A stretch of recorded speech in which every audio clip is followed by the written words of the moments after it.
How are you? My name is Singmaster, and this is the first video of a set of videos that come with handouts for the Chem 1A prep.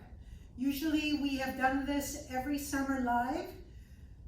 Since 2003, we invite students to campus, usually the last week of August, last week of July, first week of August, something like that, to review high school chemistry. Last summer, we were not able to do this because we couldn't get this all sorted out in time to deal with it, doing it in some method that you could access online. So all I did was provide the video, not the videos, I provided the handouts. This time I have a little more time, so I'm going to see if I can record videos to go with the handouts, all right? So again, my name is Singmaster. I'm a professor here in the chemistry department at San Jose State University. Right now, I'm the head of the Department of Chemistry, so I'm not teaching any lectures, but I coordinate Chem 1A and Chem 1B. So I oversee the lab and seminar aspects of those courses.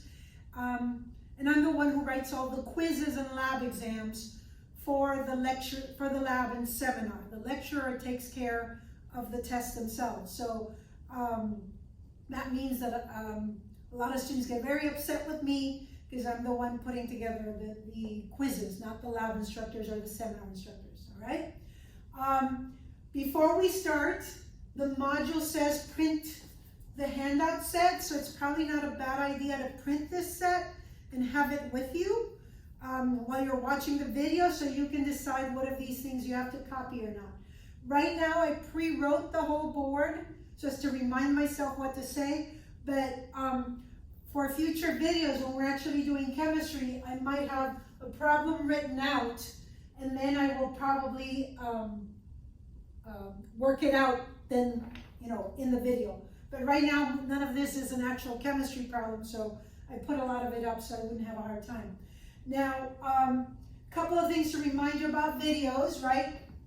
You can stop it at any time. So if I'm doing a discussion and you didn't get it, this is not like a lecture where it's gone and you'd have to ask a question, but rather what you can do is you stop the video, back it up a little bit, and then see my explanation again and see if the second time you understand it. There are going to be transitions in my videos. Right now I have everything written in one board, but you can't tell, but there's another whiteboard on that side, and there's another whiteboard on this side. So when I'm doing some of the lectures, I might use all three boards. In doing that, I'm using my iPad to record myself, but I have to move it. So in the same way as you saw that there was a little time before I showed up here, as I walk around some tables I've set up, then I will have to take the time to move the video from the iPad from one location to another. That's because I'm here alone. So on campus alone in the chemistry department. So I'm my own videographer, okay?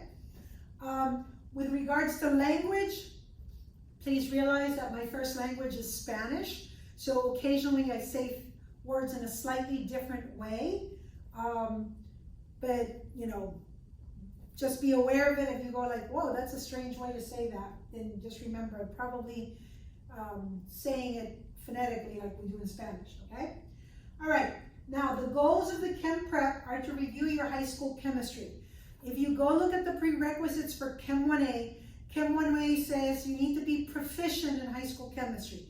This is because we don't have a way of checking, did you get a good grade in high school chemistry? Was your high school chemistry a good high school chemistry? So all we can say is be proficient in high school chemistry. So what this Chem Prep is doing is trying to take care of concepts that you should know well from high school chemistry. What this means is that depending on your lecturer, these materials might or might not be covered at the beginning of lecture. And if they're covered, they might be covered very quickly on the assumption that you already know them. So but the Chem Prep, if I were teaching the Chem 1A lecture like I did for many years, the content of the Chem 1A Prep is material I either ignore partially or cover quickly, and I want to say the first 6 lectures maybe.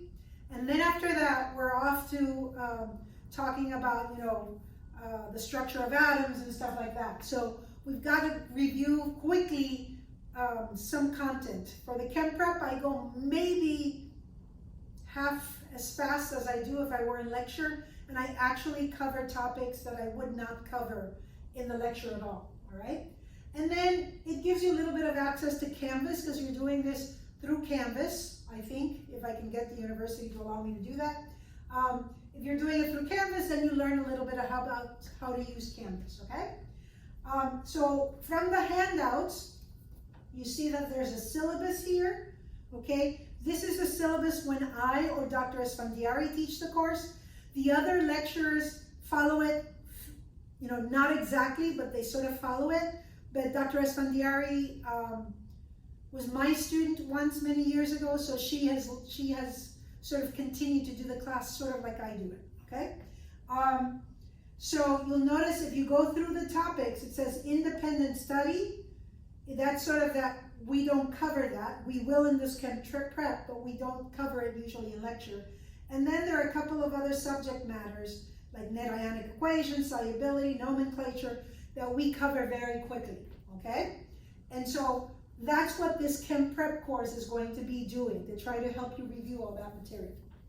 All right, I'm going to talk a little bit about Chem 1A, but I'm not going to waste too much time doing that, because sometime in August I will send a more detailed explanation of how the Chem 1A course is set up and all that. Right now I can't tell you everything about it because we don't know what the situation is right now. For example, right now campus is closed for students for the most part, but it could be that things are a little more open in fall and maybe some things change, we'll see. But for now, this is how things are going to be. Chem 1A is a 5-unit class, all right? What that means at San Jose State is that represents 15 hours of effort per week at a minimum. So it's usually 3 hours of work for every 15 units. So if you're taking a 15-unit course load, right, then you need to expect to be putting in at least 45 hours of work. That's why 15 units of classes is considered a full-time student, because it's equivalent to a full-time job. A lot of students don't pay attention to that. Now, I agree that there are classes that maybe you don't have to put in that much time, but Chem 1A is one of them, okay? Chem 1A is one of the classes that you do have to put in a lot of time. And so, make the necessary adjustments and time manage well. The course can be confusing because it has 3 components. When you enrolled, you had to be added to 3 things. The lecture. The lecture meets for 3 hours a week, all right? In this coming fall, the lecture is going to be online. At least that's what it is for now, and we don't think that will change. The seminar is on Fridays, and it's 1 hour. And it too will also be online. Now the seminar has a video introducing the experiment for the following week. That's why the seminar is on Friday. And so it introduces the experiment for the following week, and you take the quiz for the previous experiment during the seminar also. The way we're managing it online is you view the seminar video on your own before attending the seminar. And that way you can use the seminar time to ask questions or get clarifications and things like that, or for them to discuss more details. So you have access to the seminar well before your actual seminar time to view the video with the discussion of the experiment. Okay, then the lab is 3 hours a week. Right now, some of the labs are online and some of them are in person. Actually, very few of them are in person. We really want the chemistry majors to sign up for the in-person labs, but I'm recording this at the end of May 2021, and it could be that by, July, they tell us, hey, you can have more in-person labs, and we might switch some of those online labs to in-person. So please pay attention to that. When you look at the course, 65% of your grade comes from your lecture exams and quizzes, so stuff from lecture. I personally don't control that. That is controlled by the lecturer. Then the seminar and lab represent 35 of your grade, percent of your grade, and that is lab reports, lab exams, and lab quizzes, all right? And so I put together the experiments, I write the lab reports, I write the lab quizzes, I write the lab exams. And so that is why it's in a way to keep the course uniform, so that you don't have an instructor that gives easy quizzes and someone has an instructor that gives hard quizzes. No, the quizzes are all written by one person, so they're uniform for the whole course. All right? And again, we'll talk more about Chem 1A. We'll maybe do a video of the lab in terms of showing you the facilities a little bit, so you have some idea of what to do. We'll also have to figure out what are the COVID restrictions at that time. It is very likely we will still have to wear masks. Whether we have some level of social distancing or not is still to be determined. All right, then what is required for Chem 1A, so that you make sure you start sort of thinking about this a little bit. Clearly, if we're going to be doing a lot of things online, you need internet access, you need a computer, an iPad or a cell phone are not the way to take this class. You want a bigger screen. Again, remember, you've got to set yourself up for success. A camera, because there's proctoring done using cameras, and there's lab attendance that is taken by seeing you in lab, not by seeing just your name on a screen, on a Zoom screen.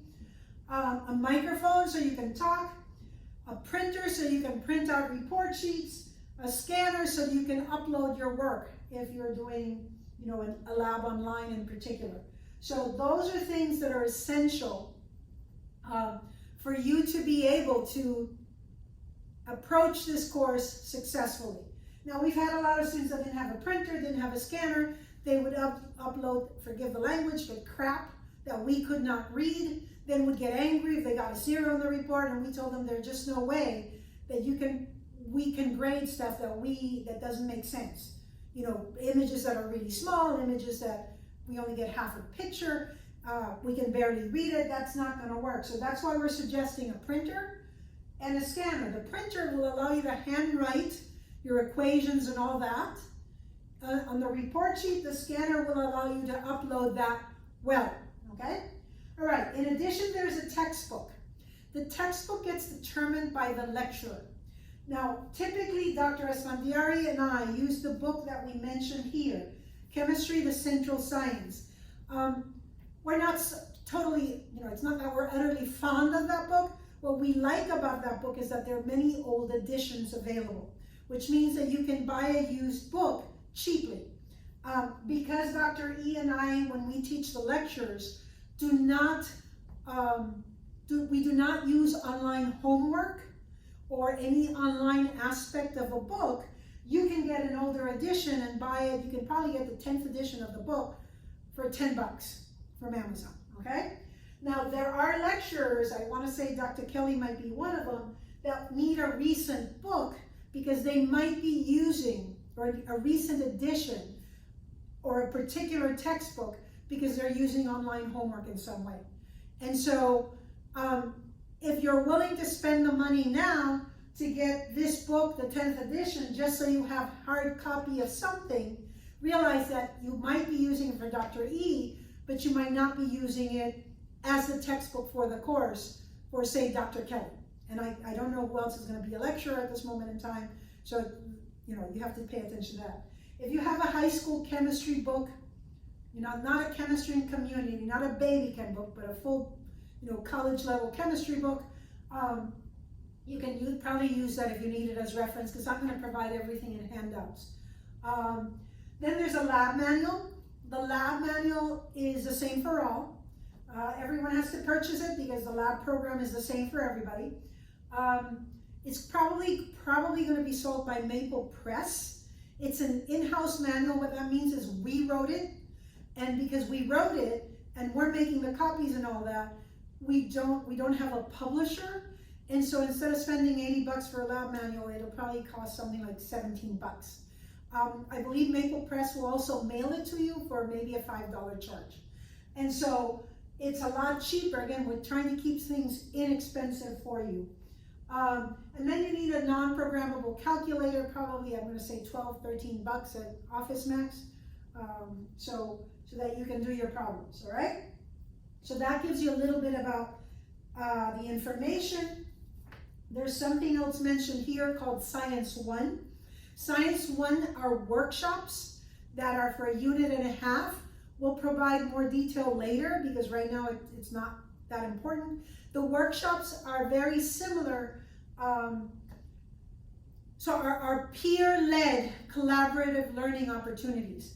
Whether they're going to be online or in person at this time, we're not clear because again, I'm talking to you in May. But what it is a student who did well in the course comes in with worksheets for you to work out extra problems, all right? So there are resources for doing well in this course that you can take advantage of, and Science 1 is one of them. At some point, I'll upload a video walking through all the resources so you have the options that are available to you, okay? Now, when you're in Chem 1A, I just want to give you a heads up. The course would be on Canvas, particularly for anything online. So if you have the lecture, seminar, and lab online, you have 3 different Canvas courses for Chem 1A to keep track of, all right? If you now have a biology course, you might have 2 Canvas courses, one for lab and one for lecture. So I need you to realize that this can get really overwhelming very quickly because you have to juggle many courses through Canvas, okay? And so if you have an in-person lab, odds are that there's very little to be done online, and they'll just use that Canvas online course to put the grades up, all right? You wouldn't necessarily have to upload your report sheet there. But if you're doing the whole thing online, then the report sheet has to be uploaded to the Canvas for lab, all right? So again, just a heads up to let you realize that this can get very complicated very quickly. Finally, there is a mention of something called How to Study Science. And so How to Study Science is a book that you could buy through Amazon. If you buy a used one, like the 2nd or 3rd edition, it might be under $5. You're not required to buy it. I'm in no way telling you have to buy this. But I gave you a few pages from that book so you have some idea of science classes and instructors. And so you can go through to Amazon, click on the image of the book, and it'll show you, right, the table of contents, and you can see some of the other contents they have, and you can decide if it's useful to you or not. So it tries to walk you through what a college level science course might be like, all right? And so as you go through it, realize that there is some description here of the types of instructors you have. If I had to categorize myself, the light went off, which is what happens here, sorry. Gotta do that every now and then. If I don't move, it thinks there's no one in the room. A synthesizer is someone who's following the book, but not exactly, right? The book explains it one way. Often I might come up with a different way of bringing up the topic, of telling you how to do this, the work, because it might be something that borrows from your real life experiences. It might be just a different way that you might find easier. Again, for chemistry problems, there's the easy way. Often the easy way and the short way are the same, but there are longer ways that are still correct in doing some problems. And so, we try to come up with a way that is more intuitive. All right, what else is in here? Talks about learning centers, and so I mentioned that you have COSAC, that's the College of Science Advising Center. They might have workshops or tutoring, then the science workshops, then you have peer mentors, so I just want to mention those things now. Then it sort of shows you where you learn how to do things in a course, okay? And that's about it. I think that's all I have for it. But there are other topics in there that might be useful. What else did I want to say? I wanted to say something else here. Maybe I've got it all already. I mentioned some other sources for multiple choice questions. So there are a whole bunch of little things that you can look at to try to be prepared for this course. Peer mentors, they have tutoring or peer tutoring through the peer mentor program, I think it is. Those are things you want to sign up for early. I will mention one of the bigger mistakes students make in Chem 1A. They decide, let me see if I can pull off this course without having to study too much. And if I fail the first test, then I'll start putting in the effort. The problem with that is that you will be so behind that it's almost impossible to catch up. This is a class where you have to start putting in the effort early and hard to get everything done in time. And that's what we're trying to do with the Chem Prep. Often, the content of the Chem Prep can be as much as 90% of your first lecture exam. So you're seeing it here, you're practicing here. When they start talking about it in lecture, you can bring up, whatever questions you have, fix any, deficiencies you have, and hopefully it sets you up to do really well in that first test. And then your foundation's solid, and then the course keeps building from that. That's even the case for Chem 1B, the second semester. The second semester builds from the first semester course, Chem 1A. And as such, students who barely survive the first semester, you survive the first semester of Chem 1A, but barely, so you got a C. When they get to Chem 1B, it can be very overwhelming. So, because now we're building even more, but the foundation is weak. And so we caution you to make the time commitment early, etc., so that this is a successful experience for you. At some point, I will also have a video that I will put up walking you through how I suggest someone studies for a class. Each one of us has probably come up with a way to study, but the reality is that for many of you, you might have not had to put in all your studying skills into one class. Maybe you got away with memorizing in one class. Maybe you got away with deriving equations in another class. In this class, everything comes together. You have to be able to memorize. You have to be able to practice, to be quick at doing problems. You can't sit there looking at a problem for half an hour in a test. You won't get through a test. You have to be able to use dimensional analysis quickly or do unit conversions quickly. And so this course stresses math skills, it stresses your memorizing skills, it stresses your ability to see patterns. So that is why a lot of students find chemistry difficult, right? Some of the engineering courses you can rely on strong math skills and maybe not be particularly good at memorization.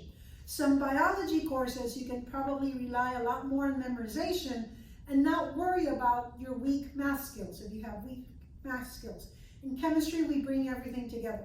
And so a lot of students at many universities, not just San Jose State, consider general chemistry to be the hardest or one of the 3 hardest university courses. And so being scared of it isn't going to stop you from having to take it. And so rather than being scared, you have to be proactive about lining up your resources, whether it's you think you're going to need a tutor, or whether you think, let me get into the Chem 1A prep and take this seriously so I'm ready for the class. Whether it is, setting up your stuff at home. You're going to tell mom and dad, Monday, Wednesday, Fridays, I can't do much because I have to take care of my classes for chemistry. I mean, you just have to get into a pattern. Time management skills are really important in college and are particularly important for Chem 1A, all right? So we try to keep you up to date. There's usually a weekly quiz and lab. And so the course is going to force you to have to time manage if you want to succeed at it, all right? Okay, I'm going to leave it there, and I'll see you next video. Bye.